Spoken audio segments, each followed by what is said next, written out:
maka dia akan merekonsiliasi dengan catatan atas bank tersebut yang ada di perusahaan klien. Kan?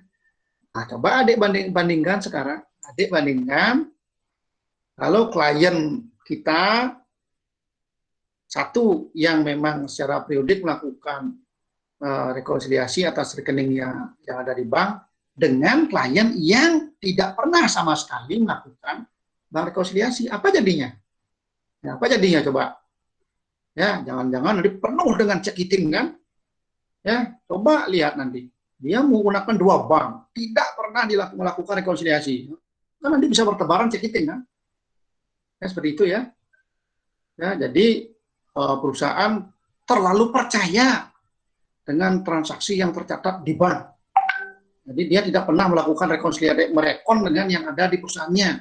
Namanya ada transfer gitu ya. Ya, ternyata itu cekiting.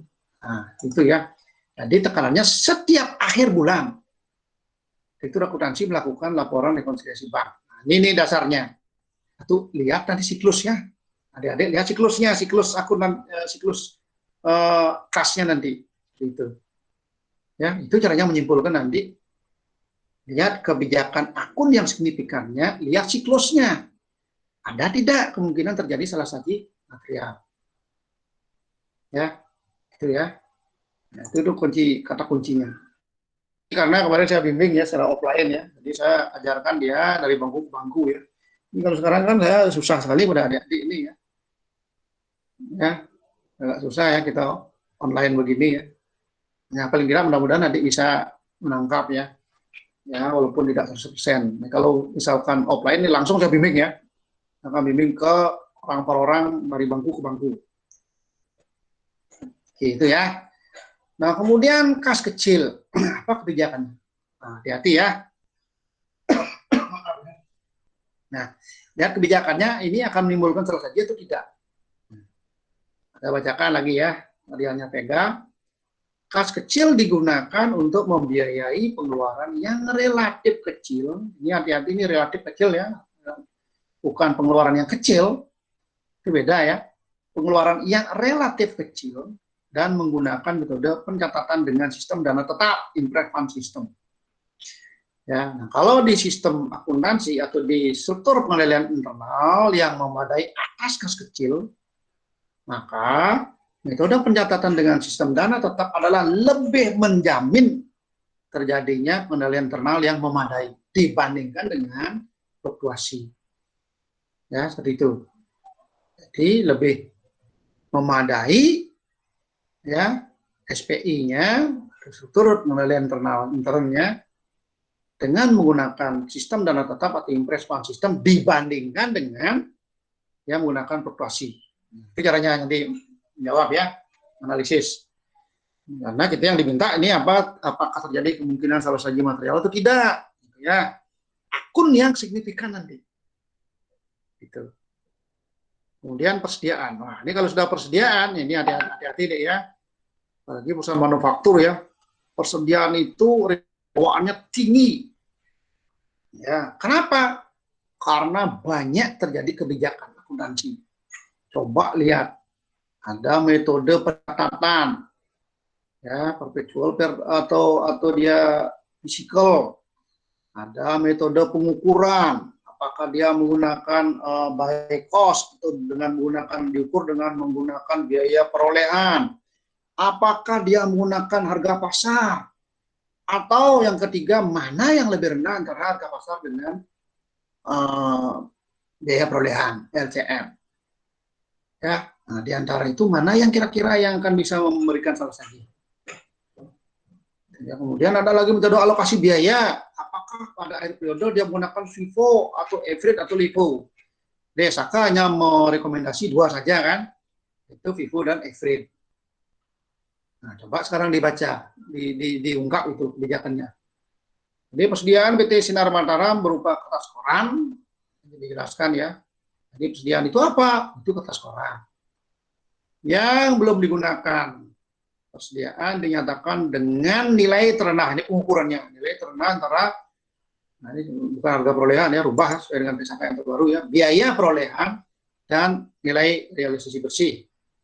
net realizable ya, net realizable value ya. Jadi dia menggunakan net realizable value atau mana yang terkena antara harga biaya perolehan dengan harga pokok pengganti harga pasar ya. Nah ini bisa nggak mengurangi salah satu contoh gini deh kan, misalkan gini, pedagang laptop ya, dari perusahaan yang menjual laptop ya. Nah, sekarang kan udah muncul core-nya kan udah ada muncul Intel yang menggunakan prosesor Intel kan, itu udah muncul i10 itu kalau tidak salah harganya sampai 20 juta ya, kemudian ada sampai 100 juta ya, i10. Nah, sedangkan laptop yang menjadi persediaan klien i-nya adalah i3 itu ya, i3 padahal sudah beredar banyak i7 itu ya. Nah, dia menggunakan kode pencatatan persediaannya adalah pengukurannya adalah biaya perolehan. Jadi itu ya. Jadi satu laptop yang i3 ini juga terdapat di gudangnya klien ya. Gudangnya klien i3 itu misalkan biaya perolehannya adalah misalkan 3 juta gitu ya. Nah, itu disajikan di klien, disajikan di persediaan, ya, dicatat di neraca. Disajikan di neraca 3 juta ya, biaya perolehannya. At cost. Padahal harga pasarnya kalau i3 itu sudah bisa terjual dengan harga 2,5 juta. Apakah itu tidak tersaji tidak terjadi salah saji material? Bisa kan? Berarti itu ya nilai persediaan adalah per nih ya, per stated. Itu salah saji material juga kan? Jadi harga biaya perolehannya tidak mencerminkan dengan kondisi persediaan yang sebenarnya. Ternyata dia sekarang menggunakan LCM. Nah, disesuaikan dengan harga pasar. Oh, dulu sekarang harga pasarnya 2,5 juta, sedangkan at cost-nya adalah 3 juta. Wah, yang kita sajikan adalah sebesar harga pasarnya yaitu 2 juta, seperti itu. Nah, ini perhatikan ini ya. Perhatikan ini mana yang kira-kira menimbulkan salah saji. Ya, kemudian terus dia jelaskan lagi. Kemudian penentuan harga pokok, ini at cost, persediaan dihitung dengan menggunakan FIFO. Ya. Nah, yang penting lagi adalah untuk melihat ini apakah akan bisa menimbulkan salah saji atau tidak, metode pencatatan persediaan klien menggunakan metode physical. Metode physical lebih cenderung tidak direkomendasi oleh struktur pengendalian internal. Tidak direkomendasi.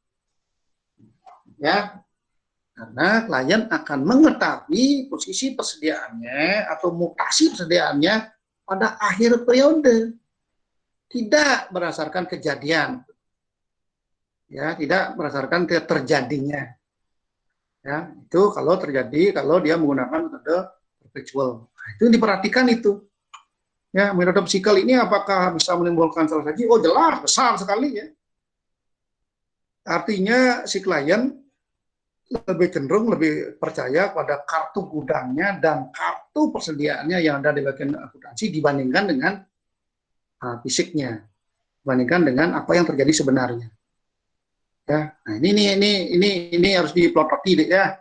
Jadi kalau adik-adik nanti sebagai auditor lakukan audit, ternyata begitu melihat persediaannya adalah dicatat dengan menggunakan metode physical, wah ini diplototi ini.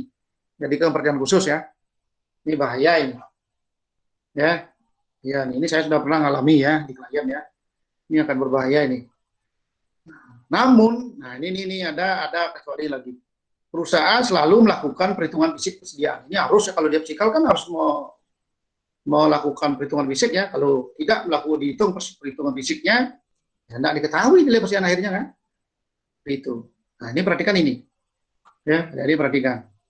Jadi atau walaupun dia melakukan perhitungan fisik tapi tidak pernah direkonsiliasi ya antara perhitungan fisiknya dengan kartu gudang dan kartu persediaannya, wah ini sama dengan kartu gudang ya, kartu gudangnya terutama ya kartu gudangnya terutama, nah ini sama dengan juga Kalau kartu persediaan kan dia pada akhir periode aja dia tahu kan. Gitu. Jadi ya, nah ini perhatikan ini kalau saya pelototi ini yang fisikal ini. Ini berbeda dengan perpetual. Kalau perpetual, nah itu kan dia setiap saat setiap terjadi transaksi sudah bisa diketahui posisi persediaan, mutasinya seperti apa, apakah dia ada tambahan persediaan atau pengurangan. Ini kan sudah diketahui kan. Namun juga apabila klien tidak pernah melakukan perhitungan fisik atas persediaannya, walaupun dia perpetual, nah ini juga berbahaya ya. Ini bahaya nih, ya ini berbahaya juga. Nggak ada artinya perpetual itu tanpa lalu dilakukan tanpa pernah dilakukan perhitungan uji fisik yang di gudang. Itu juga berbahaya itu. Ya, nah ini yang adik-adik kaitkan nanti dengan simpulan tadi, simpul yang akan nanti adik-adik buat di depan di atas itu. Kaitkan dengan siklusnya. Seperti apa siklus persediaan klien, kebijakan akuntansinya apa. Nah, ada nggak kemungkinan terjadi potensi salah saji? Itu ya, caranya. Tentang usaha juga ya, lihat kebijakannya apa, tentang usaha itu, tentang pacarnya apa ininya, kebijakannya, lihat siklusnya. Nah ini bisa timbul salah saji nggak? Gitu ya. Nah, kemudian utang jangka panjang juga, beban lain-lain operasional.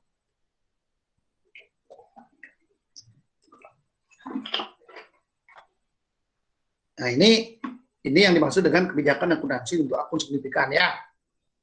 Kalau adik-adik meniru caranya Vega, ya monggo, silakan. Kalau adik-adik mau menambahkan lagi akun yang lain yang adik-adik pandang, mungkin nanti secara signifikan bisa menimbulkan salah saji material, ya silakan. Ini kan caranya VK. Ya, itu caranya ya. Ini kebijakan akuntansi untuk akun signifikan. Jangan semua akun dibuat ya. Ini penuh ini nanti. Ya, habis waktunya ya. Habis waktunya untuk menjelaskan itu saja. Yang signifikan. Yang nanti adik-adik perkirakan akan adik-adik berikan perhatian khusus ketika ujian berikutnya. Oke ya, saya lanjut. Kemudian 9. Penggunaan aplikasi pelaporan keuangan yang digunakan. Ya, ingat ini pelaporan, bukan laporan ya. Penggunaan aplikasi, bukan laporan keuangan. Beda antara pelaporan dengan laporannya, beda ya. Ya, jadi financial statement reporting dengan financial reporting dengan financial statement itu agak beda ya. Nah, ini pelaporan. Ya, jadi pelaporan. Nah, ini adik-adik karang aja ya. Karang. Di SPEGA menyatakan bahwa klien laporan keuangannya menggunakan aplikasi Mayobi, ya, bukan Accurate, bukan Tree Accounting, karena kan ada Tree Accounting juga ada kan, yang dari Amerika itu kan, itu yang cocok untuk perusahaan manufaktur ya, itu kan Tree Accounting, ya, Pitch Tree bukan Tree, Pitch Tree ya, Pitch Tree kalau adik-adik pernah lihat ya, Pitch Tree, karena saya pernah punya klien ya, dia menggunakan Pitch Tree Accounting ya. Itu cocok bagus untuk ini ya, untuk usaha manufaktur. Itu keluaran Amerika. Mayobi ini kan Australia. Nah, apa yang digunakan oleh klien? Itu ya. Ya. Nah, ternyata dia menggunakan Mayobi. Atau kalau misalkan Accurate, ya pakai Accurate. Ya, nah nanti ini ada pengujiannya juga ya. Jadi pernah nggak dikasih tahu cara menguji laporan keuangan klien yang menggunakan aplikasi seperti ini. Nggak pernah dikasih tahu nggak? Nah, caranya gini, adik-adik tes jurnal, ya, tes jurnal aja tes satu, ya, apakah di jurnal di penjualan, atau tes jurnalnya. Coba masukkan dummy, coba masukkan bukti dummy, sifatnya dummy, tahu dummy? Bukti ini ya, bukti dummy itu bukti apa namanya, bukti dummy itu bukti sementara atau bukti yang sifatnya hipotetis ya, yang kita gunakan. Masukkan, coba salah satu transaksi yang sifatnya dummy, bukan transaksi sebenarnya. Masukkan dengan nilai tertentu, sekarang coba diproses dengan sistem itu. Apakah nanti memang benar bisa keluar, bisa menghasilkan output satu jurnalnya betul, ya, kemudian nilainya betul. Itu caranya. Kalau sudah betul, jadi dites semua ya, dites semua di tiap vendor-vendor atau siklus yang ada di situ, dites saja, masukkan transaksi dummy, ya, masukkan transaksi dummy. Kalau dia memang betul jurnalnya seperti yang memang sebenarnya, nah, berarti pas, ya, pas itu. Itu kalau aplikasi pelaporan keuangannya yang terkomputerized itu dia adalah tailor-made. Tailor-made itu artinya klien yang membuat cari programmer, ya, cari programmer jadi aplikasi. Nah, itu hati-hati yang kita waspadai. Ya, kalau sudah Moyobi, Accurate, kemudian Pastry Accounting itu kan sudah standar itu ya. Nggak usah lagi dites aplikasinya ya. Nah, tapi kalau adik-adik menemukan nanti klien yang, saya pernah juga menemukan ya, klien yang memang dia buat sendiri. Ya, dia undang programmer, nah saya uji itu sistem itu. Terus diuji deh ya. Karena apa? Karena jangan sampai di dalam sistem itu ada sistem-sistem lain yang memang sifatnya pesanan diisi oleh orang tertentu atau pihak tertentu di perusahaan. Misalkan gini, misalkan direkturnya ya, direkturnya karena berkepentingan dengan laba perusahaan ya. Jangan sampai ada formula tertentu di dalam sistem yang sehingga bisa menguntungkan pihak tertentu. Seperti itu. Ya. Itu hati-hati dengan yang tailor made itu. Kalau sudah Moyobi, Accurate, Pastry Accounting nggak usah ya, udah pasti itu akurat ya. Ini yang sebelan ya. Jadi hati-hati dengan penggunaan aplikasi pelaporan keuangan. Ya, kalau dia tailor made, adik-adik wajib hukumnya harus diuji itu kebenarannya, ketepatannya. Ya, itu yang 9. Kemudian 10, penggunaan tenaga ahli oleh klien. Nah, ini adik-adik baca di buku 2 ya. Dari di buku 2. Kemudian di buku 2 itu lihat di gini ya, di kutipan nutulan rapat Dewan Komisaris dan Pemegang Saham. Nah, itu pasti biasanya diputuskan. Ada keputusan oleh Dewan Komisaris dan Pemegang Saham siapa yang dianggap menjadi tenaga ahli di perusahaan. Itu ada di situ. Ya, coba nanti dibuka ya. Ya, atau buka di buku 1 di urian tugas, kalau nggak salah di tugas 9, operasi namanya, tugas operasi. Ya, nah ini Vega ini ya mencantumkan tenaga ahlinya satu Tuan Gideon Baharudin SH MKN dan jabatan kerjaan notaris dan penasihat hukum. Apa akun yang terkait? Nah, adik-adik tinggal diklik ya di drop down, oh dia Vega bilang oh ini beban imbalan pasca kerja. Ya, silakan adik-adik cari ya akun yang terkait apa itu.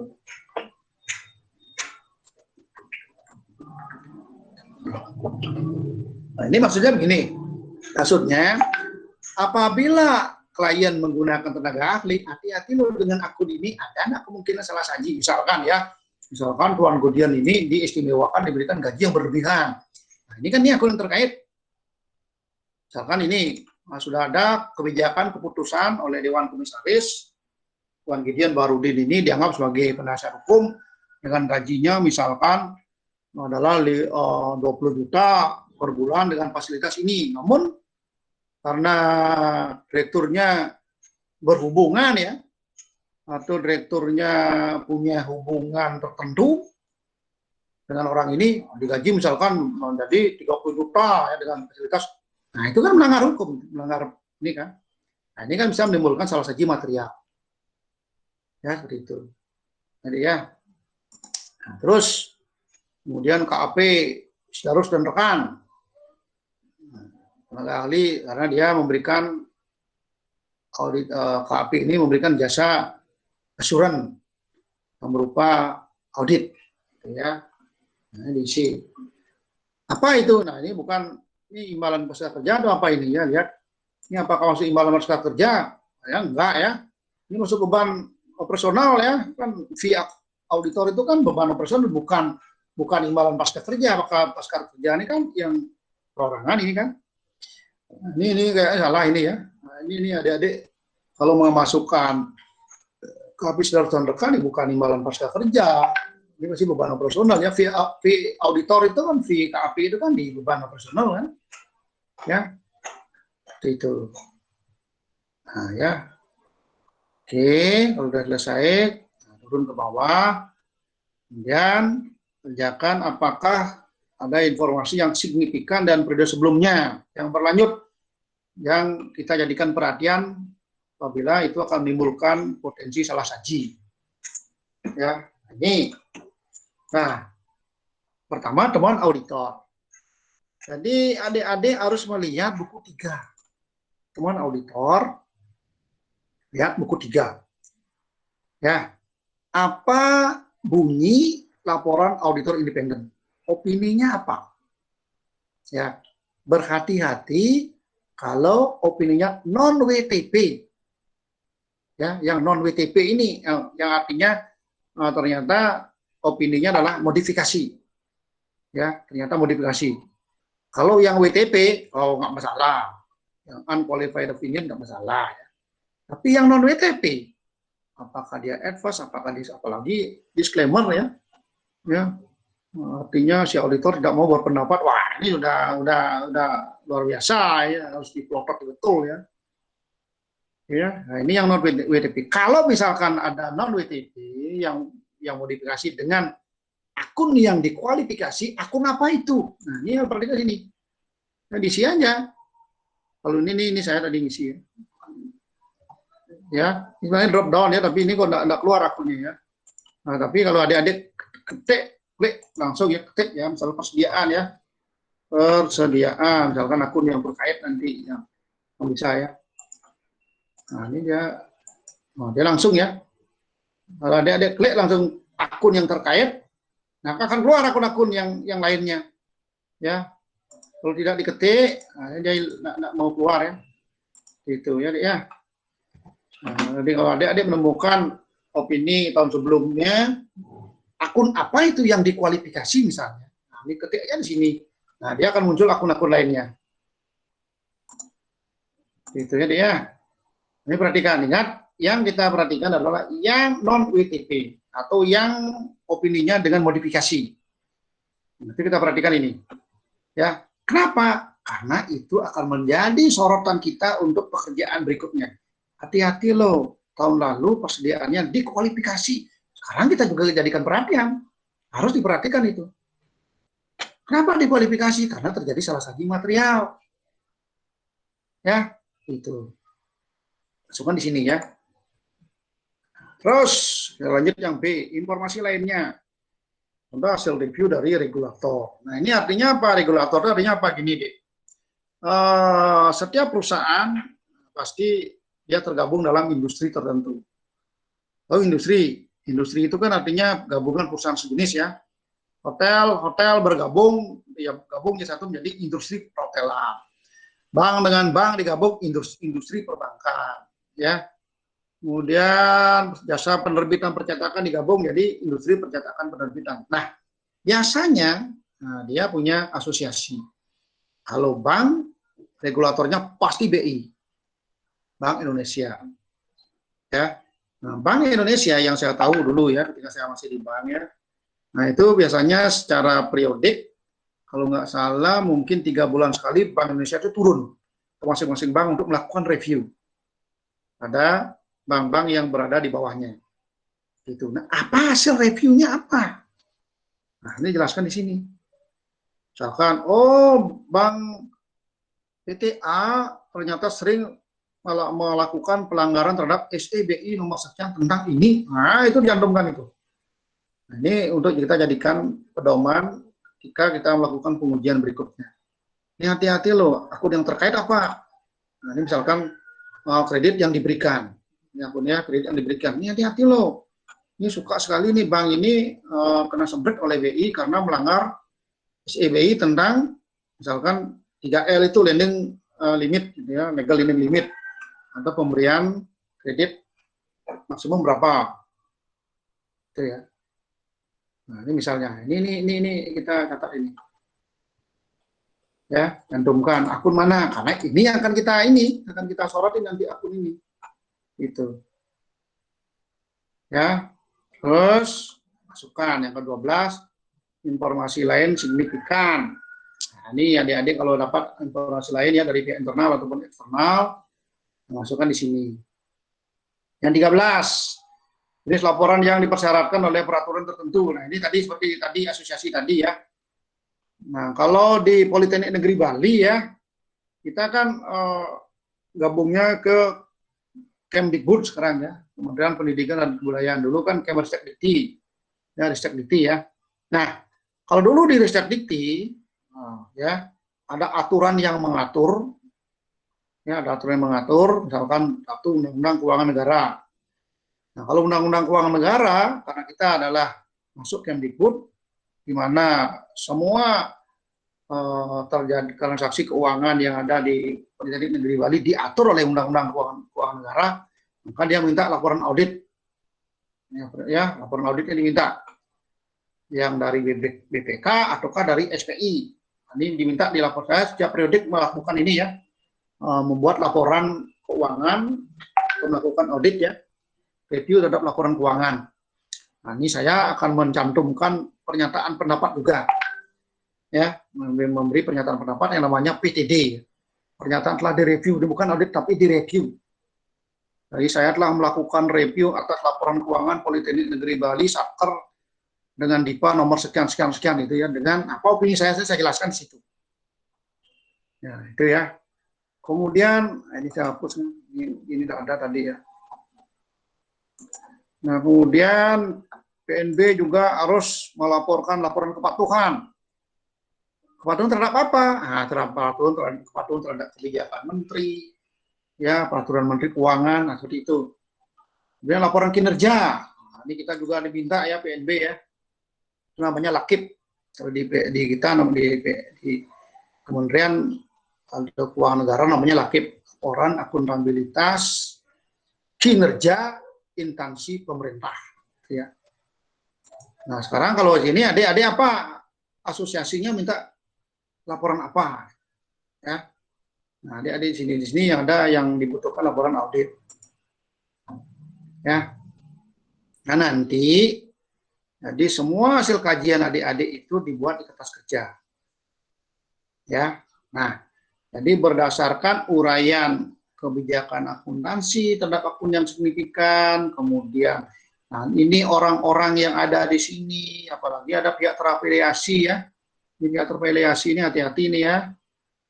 Nah, kemudian dari uraian siklus yang adik-adik cantumkan, apakah ada kemungkinan terjadi salah satu? Nah, coba dibuat di sini. Ya. Ini Vega nyatakan dia pilih proses aktivitas bisnis utama terdapat kemungkinan salah saji material. Nah, yang penyebab dia membuat simpulan seperti itu? Nah, dicatat di sini. Nah, dia bilang pengendalian internal pada akun kas dan persediaan belum sepenuhnya memadai, terutama pada pengendalian atas penerimaan kas karena pihak yang menerima dan menyetorkan ke bank adalah pihak yang sama. Nah, ini sorotannya dia ya. Jadi dia bilang kemungkinan salah saji itu terdapat di akun kas. Akun kas dulu. Karena apa? Karena yang nyetor, yang terima kas dan nyetor itu ke bank itu adalah orang yang sama. Nah, ini dia plotot ini. Ya, apakah betul seperti itu? Nah, nanti kan adik-adik menguji kan. Cuma ini peringatan, hati-hati loh. Akun kas ya. Kenapa yang nyetor dan yang terima itu sama orangnya? Nah, itu betul. Ya. Nah, itu salah satunya simpulannya.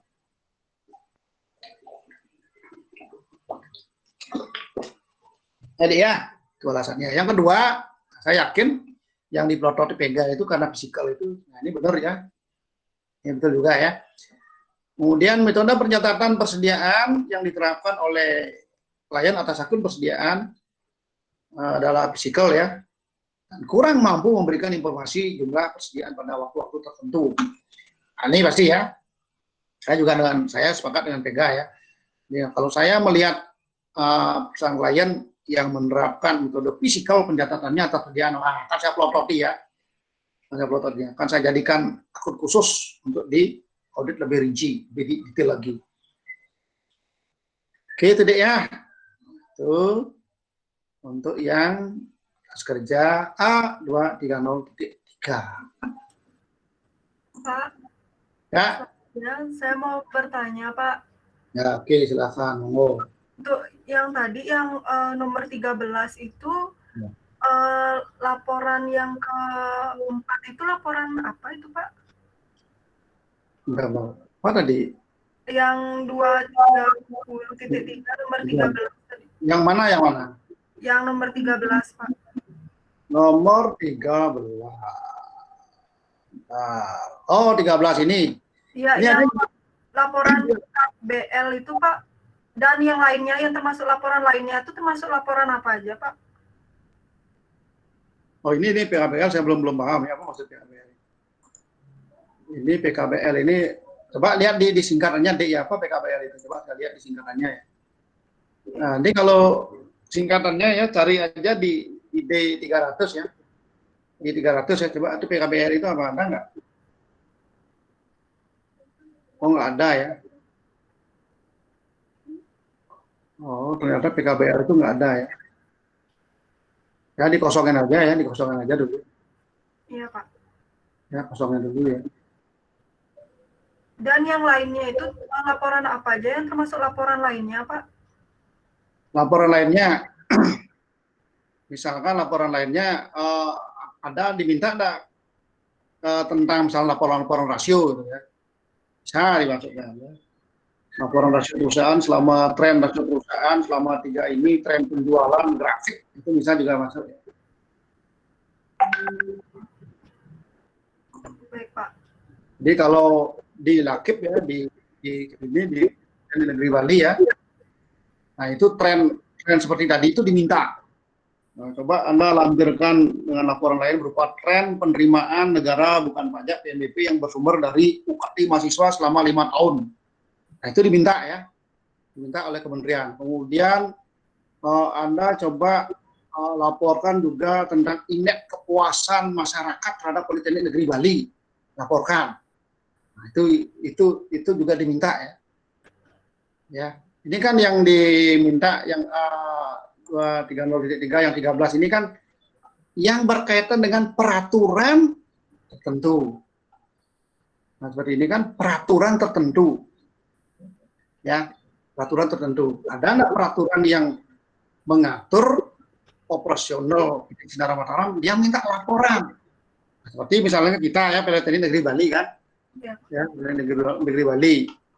Karena aturannya ya, aturan dari Permendikbud itu kan, apa yang diminta? Oh, satu laporan audit oleh SPI atau BPK.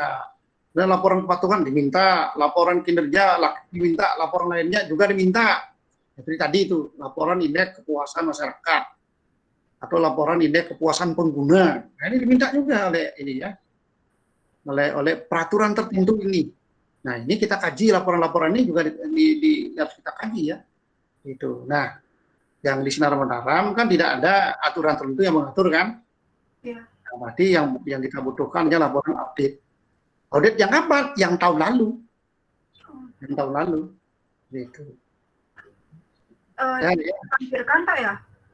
Yang mana? Untuk atau cuman diserahkan aja pada saat mengaudit itu, Pak? Oh, ini minta, ini harus diminta deh. Minta ini. Untuk di atlasnya dilampirkan, Pak? Hah? Untuk di atlas. Nah, ini kan sudah, ini kan sudah adik dapatkan di buku 3, nggak usah diisi lagi. Oh, iya, ya. Nah, nggak usah diisi lagi. Kan udah dapat di buku 3. Iya. Artinya ketika kita melakukan audit, minta pada klien, ada nggak peraturan-peraturan tertentu yang mengatur perusahaan Anda? Ada apa? Laporan yang biasanya diminta oleh asosiasi itu apa? Misalnya